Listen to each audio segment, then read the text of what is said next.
अभिषेक जी, मेरा जो कॉर्पस है वो अभी 2 करोड़ का है और वो अच्छा ग्रो कर रहा है। मैं प्लान कर रहा हूँ कि मैं अपनी फैमिली के लिए एक फ्लोर खरीदूं, वो भी अपने कॉर्पस के 1 करोड़ रुपए में। तो क्या ये सही रहेगा? आपका ओपिनियन क्या है? राहुल जी, आपका सवाल बहुत सही है।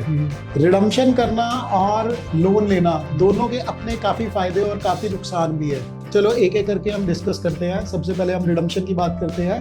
अगर हम अपनी 2 करोड़ के कॉर्पस में से 1 करोड़ विड्रॉल कर लेते हैं अपनी प्रॉपर्टी को बाय करने के लिए, तो सबसे पहली बात यह आएगी कि हमारा जो कॉर्पस है वो 2 करोड़ से घट के 1 करोड़ ही रह जाएगा। हमारा निवेश ही कम हो जाएगा। दूसरा यहाँ पर सबसे बड़ा पॉइंट आता है कि हमारे जो फ्यूचर के गोल्स जिसके लिए हमने ये पैसा इकट्ठा किया था, उन गोल्स के लिए, जैसे बच्चों की पढ़ाई, आपकी रिटायरमेंट, इन सब के लिए पैसा ही कम पड़ जाएगा।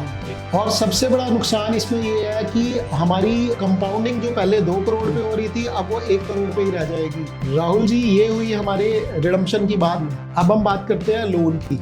लोन के अंदर अगर हम 1 करोड़ का लोन लेते हैं तो लगभग 15 सालों के अंदर हमारे को 66 लाख के आसपास ब्याज देना पड़ेगा। यदि आप अपना 2 crore as it is corpus invested रखते हैं और हम ये मान के चलते हैं कि 12 से 14% अगर रिटर्न आता है, तो लगभग अगले 15 साल में यही कॉर्पस आपका 12 से 15 करोड़ तक पहुंच सकता है। नट शेल में बात यह है कि अगर हम EMI भरते हुए अगले 15 सालों में 66 लाख का इंटरेस्ट दे भी देते हैं, तब भी हमें उस 1 करोड़ की इन्वेस्टमेंट के ऊपर लगभग 5 से 7 करोड़ की ग्रोथ मिल रही है।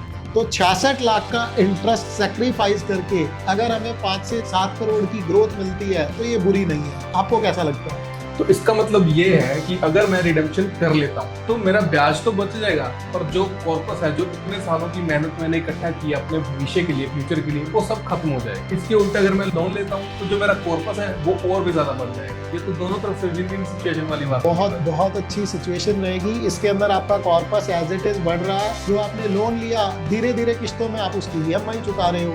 सही फैसला वही है जो आज की जरूरत और कल की सुरक्षा दोनों का संतुलन बना के रखे।